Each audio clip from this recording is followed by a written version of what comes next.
questions, get to the next presentation. I forgot my own question, so that's just as well. But it will come actually up against something that you will be, I think, saying. But I will wait for you to say it before I ask the question. Thank you very much. L.V. Krishnan, who knows everything that there is to know about technical aspects of any nuclear program, including the Iranian one.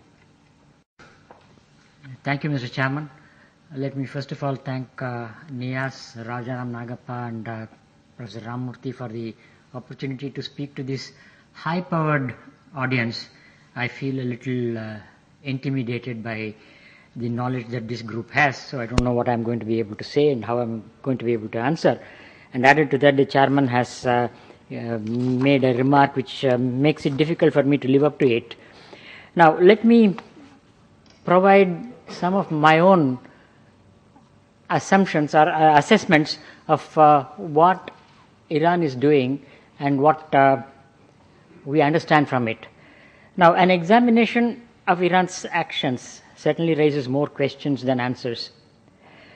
The declared intentions are frequently seen to be at variance with reality.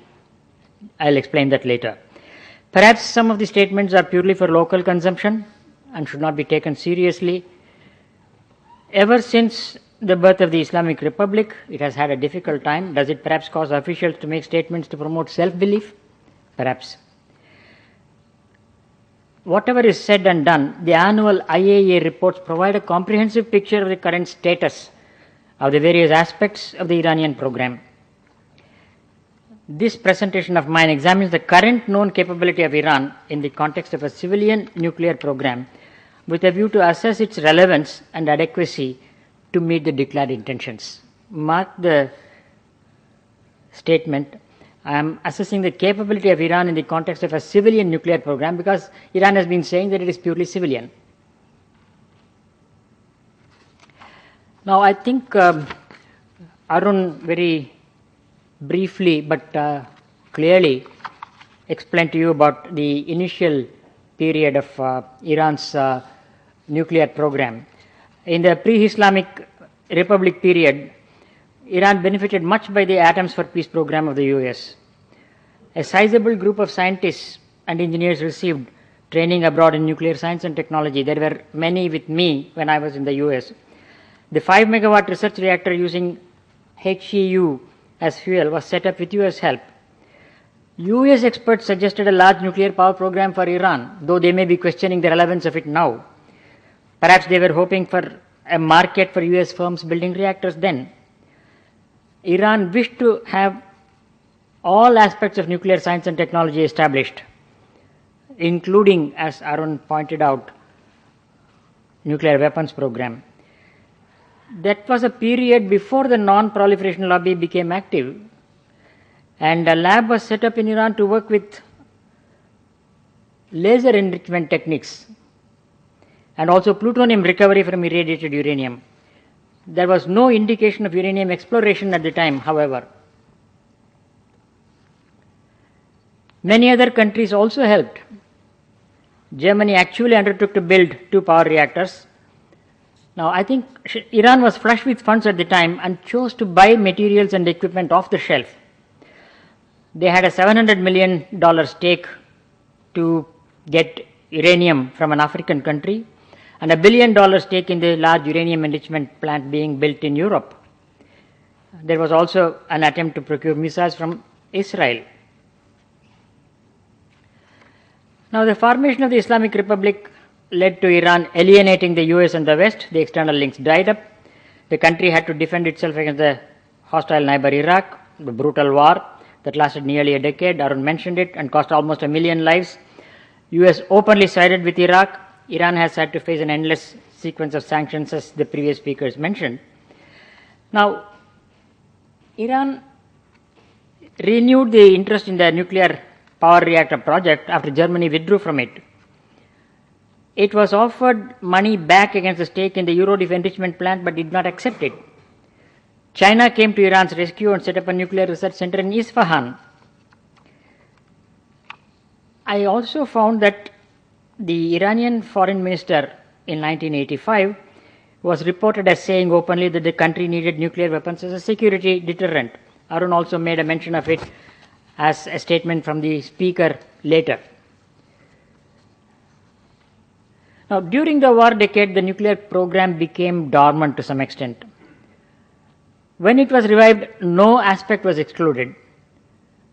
The expertise was perhaps there, although many who had received training in nuclear science and technology had taken on other jobs or had quit the country. But there was assistance available from new friends like Russia, Pakistan, and China. As an NPT signatory, Iran could have begun building nuclear facilities for peaceful purposes rightfully. But needless secrecy and provocative comments, particularly about Israel, raised suspicions about a quest for nuclear arms. Denials of the quest and statements to the effect that the religion of Islam does not approve of nuclear weapons have had no takers. Now, Iran's activities have come under intense scrutiny by the IAEA in 4 main areas. That is uranium enrichment, reprocessing, heavy water reactor, possible military dimensions. I will touch upon only the first 3, not so much about the possible military dimensions, because I am only involved in the civilian nuclear program. Now, let us look at the enrichment program. There are reports that Iran, like Iraq, also considered the electromagnetic techniques for uranium enrichment at one point of time. In fact, they received some help from China in this regard. But the centrifuge process was chosen obviously because the supply of some used centrifuges and components by A.Q. Khan's Walmart. Then secret production, assembly and testing of the machines began. When found out, Iran decided to go along with IAEA inspections up to a point. But a much larger plant than what Pakistan had was designed. It was not necessary for a weapons program, but apparently was made out to be a suitable cover for a civilian program. Understandably, the production, assembly and technique activity was spread over several sites. In the very early days after the program was discovered in its infancy, IAEA stumbled upon the presence of far higher levels of enriched uranium. When the question was being discussed, there was cooperation available from Pakistan and Russia, and the IAEA was able to identify the source as the used centrifuges and components Iran had received from or through these 2 countries. Now, 2 things stand out from this. Very sensitive techniques are available that make it very difficult for Iran to fudge or attempt to destroy evidence of production of weapons grade product. Secondly, Iran was apparently prudent enough to allow intrusive inspections in the enrichment plant to enable the claim that nuclear weapons was not the objective and that it was cooperating with the IAEA. Perhaps it was also a way of indicating that even if Iran did not test, Iran was going to be able to produce weapon grade uranium, and therefore the enemies should watch out. Now, Iran had also received a better design of centrifuges from Pakistan that used a special type of steel, but appears to have had difficulty in indigenous manufacture. It has therefore turned to another option of using carbon composites, where it claims some degree of success, but it doesn't seem to have operationalized this kind of machine. There are a couple of pictures here. This is the picture of Natanz, where the 50,000 machines are located in one hall, and in the other hall there is an R&D operation going on. I'm sure many of you people may have seen this before. Then these are the newer centrifuge machines that Iran claims to have produced, but I don't think these have been operationalized yet. Now, a parameter known as separative work unit is what defines the efficiency of a centrifuge in separating the fissile isotope in natural uranium from the rest. Now, the separative work unit is expressed as so many kilograms of separative work unit per year. The value for the Pakistan supplied P1 centrifuge is reported to be a few kilogram SWU per machine. But from the operational records, obtained through IAEA inspections. These are all data derived by the measurements made by the IAEA in the Cascade Hall. You find that the current crop of machines being used with design adopted from Pakistan supplied drawings have poor efficiency. The last line tells you the separative work unit has improved gradually from 0.12 to 0.54 to 0.49 to 0.77. It's much less than 1. Very likely there are problems in getting suitable materials and components to build better machines, even if the design is available. There could also be operational problems in running the current machines. When you have 50,000 machines, you don't assume that all of them are operating at the same time. There are many that would crash, you have to replace them. So I wouldn't really estimate the total production from the total number of machines. And now Iran has begun enriching uranium at a new site in a place called Fordow near the city of Qom. Now, it is this which has given rise to concern that maybe weapon-grade enrichment would be undertaken at this site using the partially enriched uranium from here. Now, I mentioned about the SWU of machines. Now, advanced machines today have an efficiency of a few hundred SWU per machine, mainly in the US. These have been developed mainly in the US. The previous generations had something like a few tens of SWU per machine. Vintage machines were capable of a few SWU per machine, but Iran has not been even able to get to that point. Now, with the capacity of the centrifuges now in use, it would be difficult to meet the requirements of Bushehr reactor without significant expansion. Now, in the recent past, there were statements made that Iran could build 10 to 12 enrichment plants. Now, is that an indication that they are trying to expand so that they can meet the requirements of Bushehr reactor? But let us also remember that Russia, which has rebuilt Bushehr, by the way, I think that has been a magnificent achievement by the Russians, the way they have picked up a reactor which was mothballed over a long period of time and had suffered some damage, and they have brought in their own technology and integrated it with the German technology. That is by the way.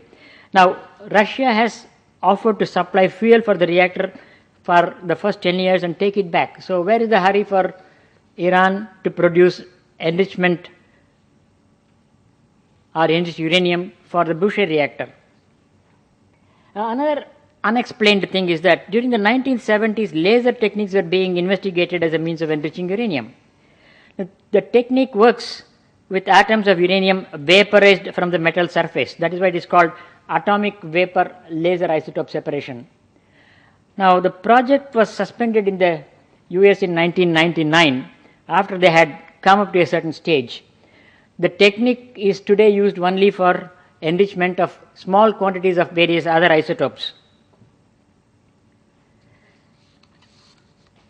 In Iran, the laser techniques were part of the program planned during the Shah regime, as was mentioned before. Later in 1991, Iran also obtained from China some related equipment for this technique. No country now is pursuing this technique for uranium enrichment.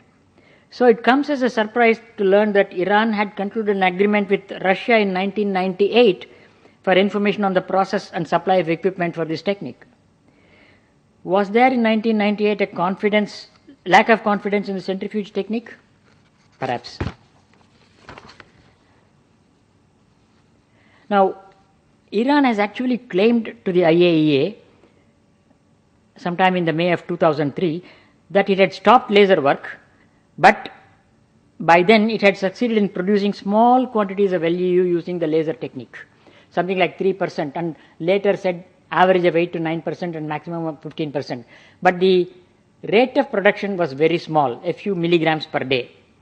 Actually, IAEA inspections indicate that maybe this was higher at something like 1 gram per hour, but still it is too low a rate for feeding a reactor. But the fact is that Iran has allowed IAEA inspections into the laboratory. Nevertheless, this has stoked suspicions of a possible use of the technique for enriching lithium-6 isotope used in fusion devices. Maybe you can go on, of course, imagining many things. Now, although Iran had thought of a nuclear power program very early, indigenous uranium resource was discovered much later. Even if Iran mastered the centrifuge technique, it is not so well endowed in uranium resources for feeding a program of light water reactors. Something like 6,000 to 7,000 megawatts is what is being mentioned. A former official of the Atomic Energy Organization of Iran had said Iran had 3,000 tons of uranium. Now, recently a site at Sagand was investigated. It was supposed to have only 533 parts per million in the uranium ore, which amounts to something like 842 tons of uranium overall. Of course, there are some other mines being investigated. Bandar Abbas is another mine.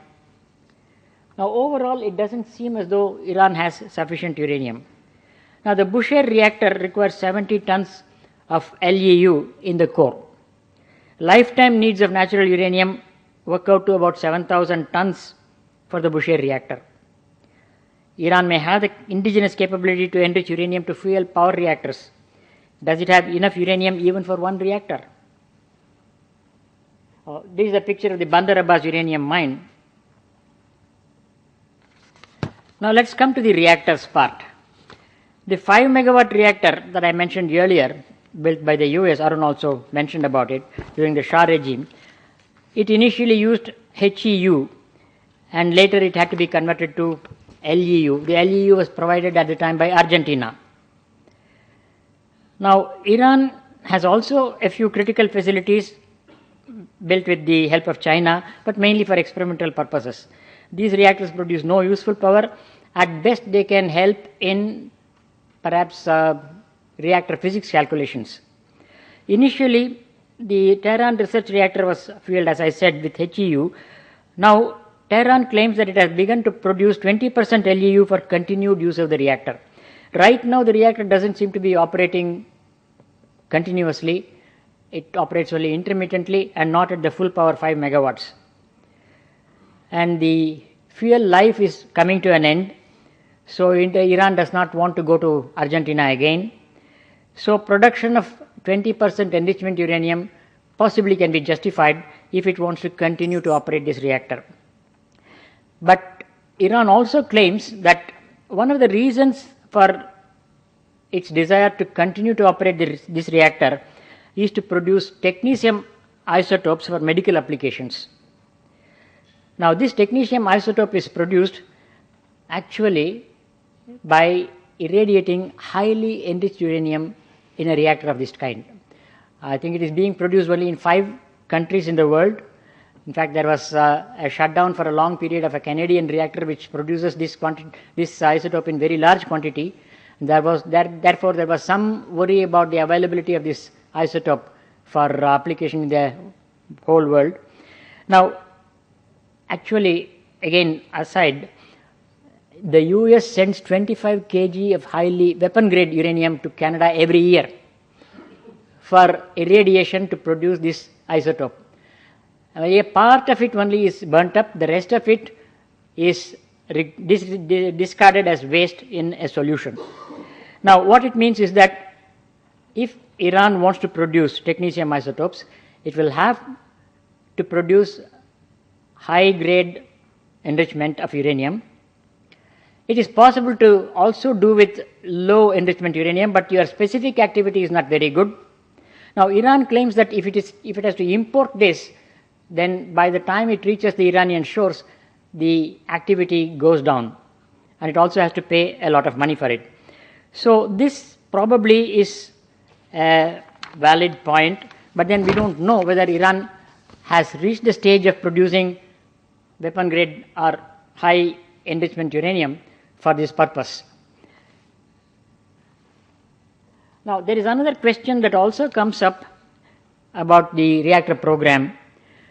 The plan to build a reactor at a different site called Arak, a 40 megawatt reactor known as IR-40, this has been questioned. Of course, Iran says that it is going to be used for training O&M personnel in power reactors for isotope production, also for new designs of reactors that Iran may be contemplating.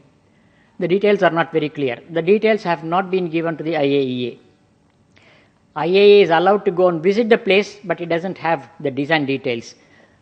There are also some hot cells that are supposed to come up, but Iran claims that they do not yet have their design finalized because they don't know what kind of shielding window they will be able to get, what kind of manipulators they will be able to get. So they have held up the design of the hot cells. Now, the design of the reactor itself, from whatever information can be pieced together, seems to be a kind of a puzzle. It is a natural uranium oxide fuel. Mind you, I think Cyrus and Dhruva use metal. But zircaloy cladding, these use aluminum cladding. It is heavy water moderated, perhaps it is light water cooled. Fuel assembly, however, is similar to the RBMK reactor of the Russians.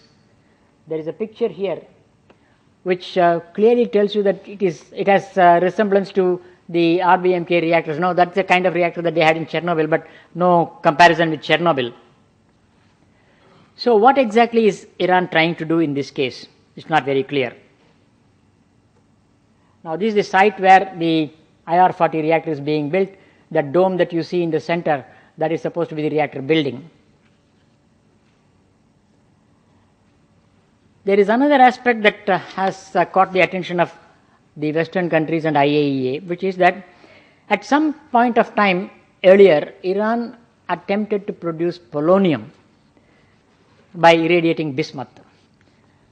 But what it was trying to do was leading to production of a very low rate, something like 150 micrograms per day.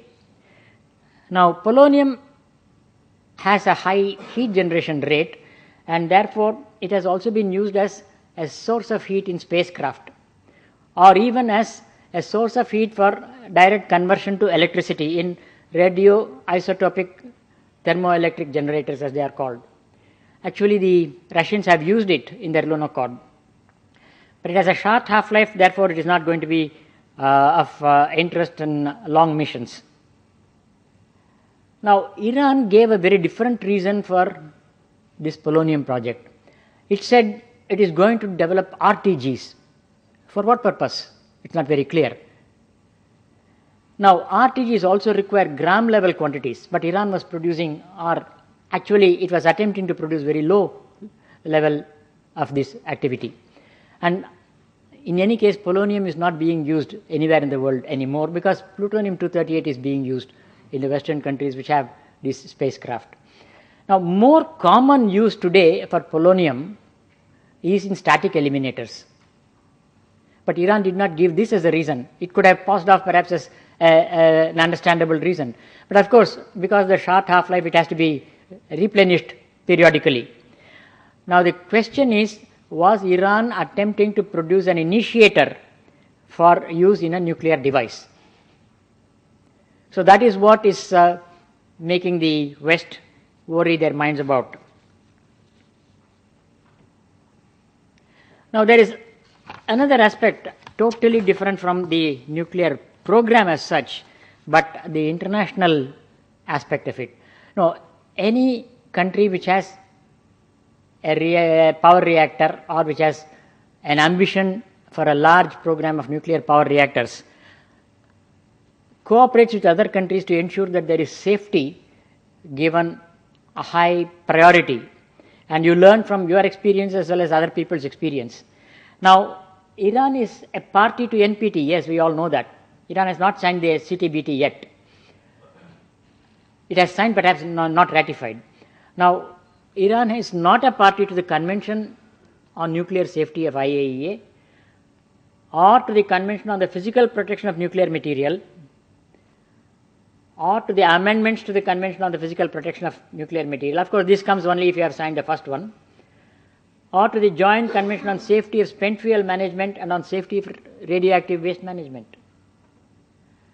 It has not signed the Vienna Convention on Civil Liability for Nuclear Damage. Mind you, Bushehr is right on the coast, and if something happens there, it's possible that some radioactivity spread would be across the border into other countries. It has not sign the joint protocol relating to application of Vienna Convention and Paris Convention, or the Convention on Supplementary Compensation for Nuclear Damage. So what exactly is in Iran's mind? I think this is a puzzle that we can contemplate over for days on end, but I don't think an answer is easily available. Thank you. That's what I wanted to share with you. Thank you.